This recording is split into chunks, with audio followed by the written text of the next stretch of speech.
See, to understand the story of Catcher Freeman, you gotta know a little something about slavery. Now, if you think niggas is worthless and lazy today, oh, Lord help me, you should have seen them back in slavery days. Good old Master Colonel and plantation owners like him provided darkies all over the South with good jobs, food, housing. I'm telling you, slavery was the best thing that ever could happen to Negro kind. Okay, first of all, none of that is true. And don't trust them new niggas is not a spiritual. Hush your mouth and learn your history, boy. Slaves sang that and many other joyful songs.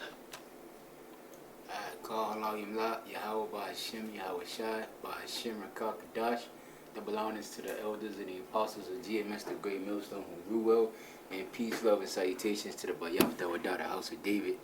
Alright, that's being risen up in these last days. Alright, you sincere brethren.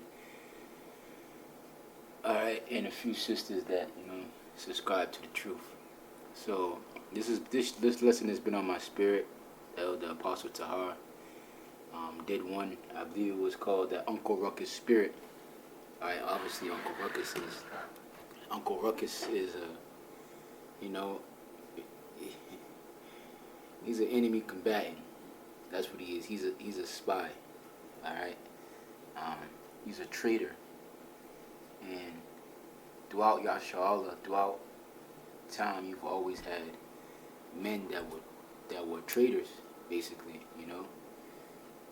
men that will betray their own country, betray their own race, their own nationality, betray their heritage, alright, and inside with the oppressor, inside with the oppressor. And this has been nothing new. In almost every captivity, there's always been guys that, wicked men, that will go forth from out amongst Israel, alright, and take league with the enemy. You had men during the time of the Grecians being in power, the Babylonians being in power, the Romans. You had men that, certain scribes and Pharisees that they didn't care about the word of the Heavenly Father. They cared more about their spot. Alright, and those scribes and those Pharisees, they had seating and they had a ranking amongst the Romans. Alright, they had a ranking amongst the Romans, and they didn't care about Yahweh Shai's ministry. They didn't care about the truth. All they care about is the life that they lived, which was above the average common Israelite at that time. So today you have these sellout pastors, T.E. Jakes and Creflo Dollar. They live a lifestyle, a way more lavish lifestyle, alright, because they're in league because of that 50c3 tax charter. It exempts them, alright, and only that exempts them from paying taxes, just like you had in the ancient world with the Pharisees and the scribes. They're in seats, they're in positions above the average Israelite. So they don't care about the doctrine per se. They may read the scriptures, they may even have an understanding. They may have watched Israelite videos and had an understanding like this is the truth. But they scatter the sheep. So let me see. Let's get that definition. When you look at the definition, alright, for enemy combatant, alright, it's an enemy combatant is a person who either lawfully or unlawfully directly engages in hostilities for an enemy state, alright, or a non-state actor in an armed conflict, alright. That's what an enemy combatant is, and what these guys are doing, whether it be willfully or unwillfully, a lot of our people, they aid the adversary, they aid the enemy. Okay, I talked about the 503 tax charge, I talked about women who are against their man, which is being against your man. A righteous man is being against Yahweh Shai, is being against Yahweh, and that's being against your nation. And in America, they call that treason. And treason is a crime of betrayal of one's country, right? Especially by attempting to kill the sovereignty or to overthrow a government. All right. So the government that we're speaking of is not the United States government, but that governing body that's going to be ruled by the elect. All right, starting with the Yahweh Shai. All right. So you going up against the men of the Lord is going against that government body And treason is a sin, all right, that's worthy of death according to man's laws and according to the scriptures. All right, according to the holy scriptures, joining hand in hand with the enemy. Matter of fact, let me just get Proverbs 11:21. Though hand join in hand, the wicked shall not be unpunished, but the seed of the righteous shall be delivered. All right, so there's a punishment. There's a punishment that comes along with joining unto the enemies, and a lot of people they don't understand. They rather, let me see, let me get that in the book of Hebrews. They rather, that's why this thing comes down to sacrifice. They'll rather join hand in hand with the wicked and get their portion, all right, of the American pie now, and live on high, or just enjoy the natural pleasures of the world, rather than suffering with the rest of their people because they lack faith. All right, Hebrews 11:27, it says, "By faith he forsook Egypt, not fearing the wrath of the king, for he endured as seeing him who was invincible. Through faith he kept the Passover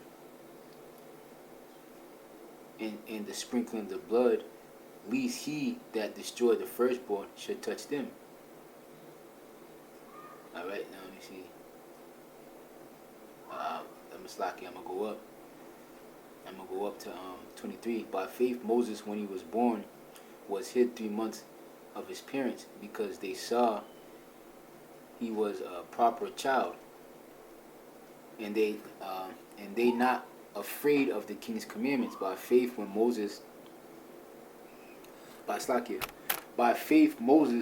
when he was come up of years, refused to be called the son of Pharaoh's daughter, choosing rather to suffer affliction with the people of the Most High than to enjoy the pleasures of sin for a season. And this is what these guys do. They don't want to do. They don't want to suffer the afflictions. They don't want to fight this good fight of faith. They don't want to endure in this truth, right? They don't want to be told to wait. They don't want to be patient. All right. They want to act now. They want tangibles right now. They want things that they can see. Right? They don't see the long term. They don't see the ramifications of the sacrifice and being made and put the things off in this world, so that you may attain things in the next world. Right? They don't, and that's essentially what that's doing, is looking out for. That's how you look out for the future generations. That's how you lay things up. You lay spiritual treasures up in heaven, because what our nation lacks are things that are really not tangible. Integrity, honor, respect, dignity. You don't need $1 for those. You don't need paper fiat notes. You don't need a position. You need a job. And once a third of our nation obtains those things, only then are you going to see the greatness of our people come out, be extracted out of that. But joining hand in hand with the wicked and having this Uncle Tom coonish spirit, you got to understand that this is always a team thing. It's Joshua Allah versus the world. Let me see. Let me get Romans real quick. It's Joshua Allah versus the world, and if the Most High be with us, who could be against us? All right, and the Lord is seeing if you're going to put your faith, all right, put your faith in His hand. This is Romans chapter 8, verse 32. Who shall lay anything to the charge of the Most High's elect? It is the Most High that justifieth. Who is he that condemneth? It is Yahushua that died, rather that is risen again, even who is even at the right hand of our power, and also make intercession for us. Who shall separate us from the love of Yahushua? Shall tribulation, or distress, or persecution, or famine, or nakedness, or peril, or sword? As it is written, for thy sake we are killed all day long. We are accounted as sheep to the slaughter. All right, let me jump up real quick to verse 31, because here's the point. What shall we say to these things? If the Most High be for us, who can be against us? So your fear of things of this world will cause you to be Uncle Tom. All right, yeah, you're thinking of what heathens think of you, all right, will cause you to be an Uncle Tom. Worrying about what the other nations, how they perceive you. They're not concerned with anything other than what's their agenda. So the Chinese do what's best for the Chinese. The Japanese do what's best for the Japanese, all right? Esau, the so-called white man, he does what's best for his people. And our people, because of that Stockholm syndrome, we tend to care about primarily the so-called white man more than we care about our own interests, all right, about our own families. We care about what other people think about us rather than what the Lord thinks about us, which ultimately matters, because I say it a lot, and I'm going to keep saying it.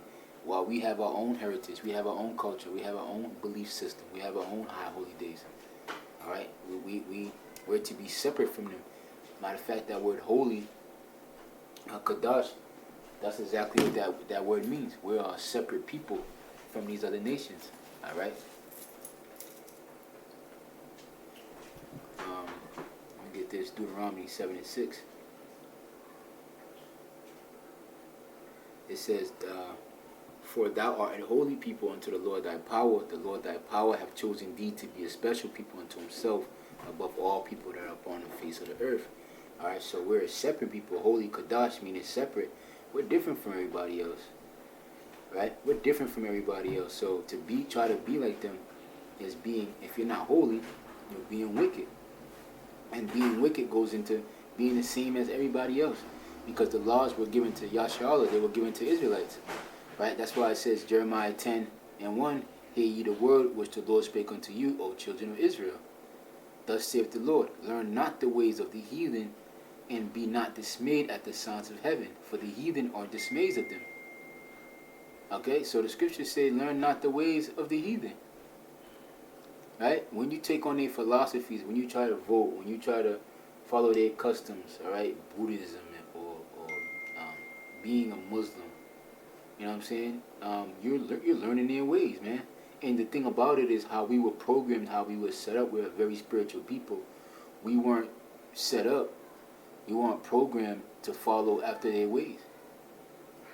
We operate best when we attend to the laws. When we neglect the laws, right? We're a messed up people, and you can see it. We're a messed up people. All right. So that Uncle Ruckus spirit, that Uncle Tom spirit, that joining hand in hand with the devil, especially in these latter days, because you know that it's a spiritual war. All right, there's a spiritual. What's going on in the spirit realm is a war a battle between good and evil, and the inside of that battle is evil is going to get demolished. Satan, the adversary, all right. Esau, his little angels, all right, his demons, they're going to get cast down to the earth. As a matter of fact, they are getting cast down to the earth. All right, so you don't want to fall down with that ship. You want to make sure that you ride in the right wave. All right. So with that, just a quick lesson. I